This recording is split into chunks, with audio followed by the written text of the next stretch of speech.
Welcome to HelloMD Live. I'm Pamela Hadfield. And I'm Dr. Perry Solomon, here to bring you this week's stories. Now, the first story we have for you is very, very interesting. Eugene Monroe, the offensive tackle of the Baltimore Ravens, came out and gave $80,000 to Realm of Caring, a Colorado nonprofit, to help Johns Hopkins University to study traumatic brain injuries in athletes. Well, this is really unusual, and one of the reasons why it is so unusual is Eugene is one of the first people that's active in the NFL to come forward and be promoting the use of cannabis. Well, he says, I have nothing to worry about. I don't use cannabis, and I've seen many of my friends, my fellow athletes, get hooked on Vicodin, Oxy, etc., because that's what they're prescribed by the team's doctors to take for their aches and pains that they get every day, every week from training and playing in games.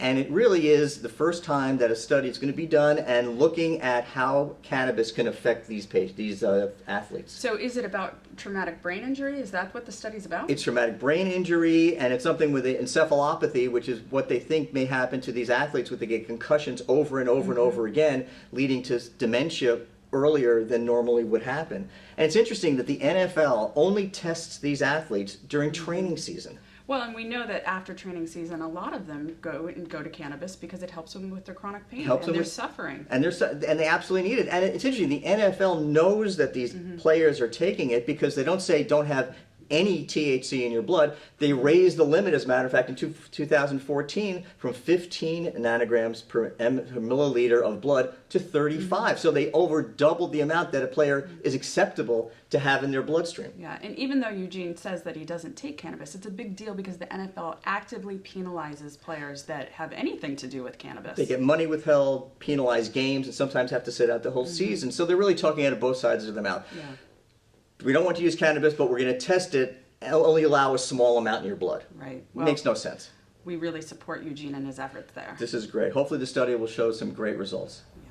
And on to Colorado, Perry. What's going on there? So Aurora, Colorado made $4.5 million in revenue last year off of medical and recreational sales of marijuana. They earmarked 1.5 of that to go to the homeless. That's terrific. So they're getting revenue from cannabis and putting it to good causes. Exactly. And so they can put the homeless up in motels, they can feed them, they can clothe them, all sorts of things. And this is catching on all across the country, isn't it? It is. And what I love about this story is that a lot of people think that marijuana or cannabis is going to be a toxic blight on society, but this shows that it's not. It can actually go towards helping solve societal problems. And a lot of cities are realizing that. I mean, LA is earmarking $17 million for the homeless specifically. Right, and what's interesting about LA is they're trying to reel back a lot of the dispensaries, which is going to cut into that revenue, but the reality is this can really help with problems across the board. And the states don't realize, I mean, they're making a lot of money with cannabis. It was $140 million last year just in Colorado.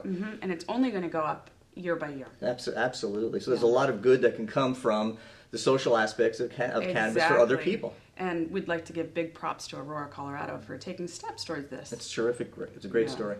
So Perry, tell me, what's going on with marijuana and driving? Well, the University of California, San Diego was just earmarked $1.8 million to do a 3-year study to see how using cannabis impacts driving. So is drinking alcohol the same as smoking or ingesting cannabis in driving? There's no one test, unfortunately, that can equal the same thing as doing a blood alcohol level in a person. The AAA study said the same thing. They said no matter how much is in your blood, a lot or a little, it doesn't correlate with how you're driving. So the San Diego study is going to show how it impacts driving, how long this impact, if anything, it lasts, and how to measure it, which is the key thing. How do they measure it? Saliva, blood? No one's really doesn't really have an answer for that yet. Well, and also, as we know, somebody who ingests a lot of marijuana may be completely fine under the influence, while somebody who ingests a little may not be fine at all. And that was absolutely the conclusion of the AAA study. There was no correlation. Right, and so, but we always have the same advice. Don't ingest marijuana or cannabis and drive. And do not drive. It impacts you somehow. We just don't know exactly how much and how anyone's going to measure it. So on to our next story. Apparently a lot of international families are moving to Colorado to treat their children with marijuana. For what they can't get it done in their own country? Well, a lot of countries, marijuana and cannabis is still illegal, right? So their children may have very serious conditions like epilepsy, and they've heard the anecdotal stories that cannabis can actually help children with epilepsy. And so they're either visiting or moving to Colorado in order to treat their children to see if it's a possibility for them. Are they using one oil, or what are they using? I've heard of Charlotte's Web. So this is a great question. So most places you can actually access marijuana, but what they need is a very specific kind of cannabis oil. And this is made in Colorado out of a Charlotte's Web and other marijuana plants. But it's an oil that they mostly take, high CBD for the seizures? It's usually a high CBD oil for seizures and for other medical conditions. And anecdotally, they're finding a lot of success in children who were basically not having any quality of life are living a fully functional life when they take the CBD oil. But there's a problem when they can't stay, their visa runs out, or they're here illegally and they go back, so they have to get things shipped back to their country? Exactly. Well, this is why they're calling them medical marijuana refugees, because they're refugees in the sense that they want to come to Colorado, they treat their children, they're happy, they're successful finally, but then their visa runs out and they have to go back. So it begs the question of how much CBD oil is actually leaving Colorado and going to other countries and other places. And they risk getting caught if it gets in their own country, so they're at risk for even doing that. Absolutely, but a lot of families feel very uncomfortable with leaving the country or leaving Colorado specifically because there are organizations that help them and doctors that support them, and their children often have very serious and complex medical conditions. So their countries have to get more enlightened as to be using cannabis if they're able to get this oil in their own country. Or we need to solve the visa issue and help these families out. For a medical reason. Absolutely. It's a very serious problem. Well, people come all the time for medical issues. They should be able to stay. They should.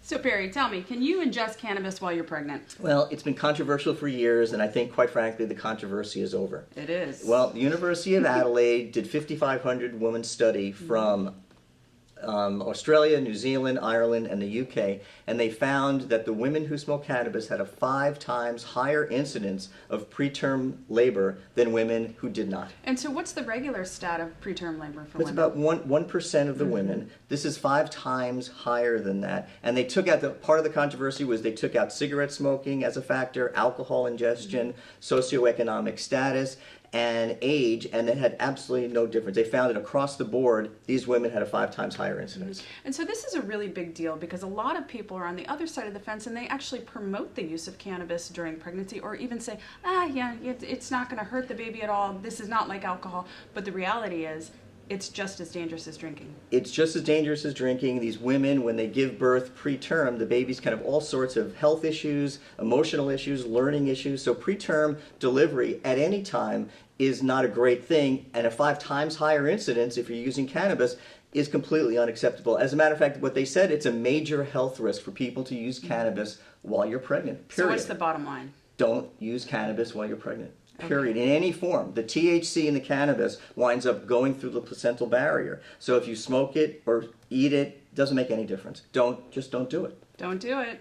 So there's a new trend in cannabis, and it's called dabbing. What is dabbing? What do you do with dabbing? So dabbing is actually the action of vaporizing what is known as wax, shatter, or honey. And wax is created when you pour a solvent over the flower, and it evaporates, and you end up with this highly concentrated form of THC. You mean a solvent like an explodable one like butane? Yes, it can be butane. You can also use CO2, but this is one of the problems is that a lot of DIYers think, oh, this is great, I'm going to make wax in my home, and they're blowing up their homes. Not a good idea. No. It's actually never a good idea to make wax in your home. It should be made in a professional facility.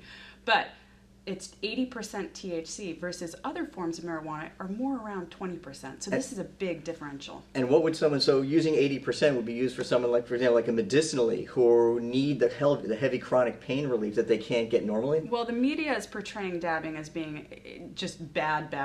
But the reality is that there are medicinal patients that have built up such a tolerance to THC that they do need to dab, and dabbing doesn't have the same effect on them as it would a regular user. So where we're running into trouble is that children are actually dabbing and they're getting psychotic, they're having hallucinations, and it's a big problem. And some of that could be not only because of the high concentration of THC, like you said, 80%, but also contaminants that are in the cannabis as well, the pesticides and everything else. This is the thing that a lot of people don't realize is that when you're concentrating THC, you're actually concentrating everything else. And so unless you have the best quality flower, organic, no pesticides, no nasty chemicals, you're concentrating that down into the wax, and when you inhale that, and especially as a medicinal patient, you're inhaling all of those chemicals. And sometimes you don't know the quality of the cannabis you're getting, so that's the other issue about not doing it. Right. So the media is portraying dabbing as to be a very horrible sort of trend in cannabis, and it is when recreational users are abusing it, or children are using it because they don't know there's been zero research on the effect of dabbing on the human body. And because there is such a highly concentrated THC content and potentially all of these chemicals, we don't know what's going to happen. So in other words, if you do it, just be careful where you get your cannabis from, and in general, what the quality is of what you're buying anywhere. Absolutely. So if you buy wax, only buy it from a dispensary that does intensive lab testing for sure. And also, know that it's very unpredictable how this might react with your system. Very interesting. Yeah. So until next week. Thank you.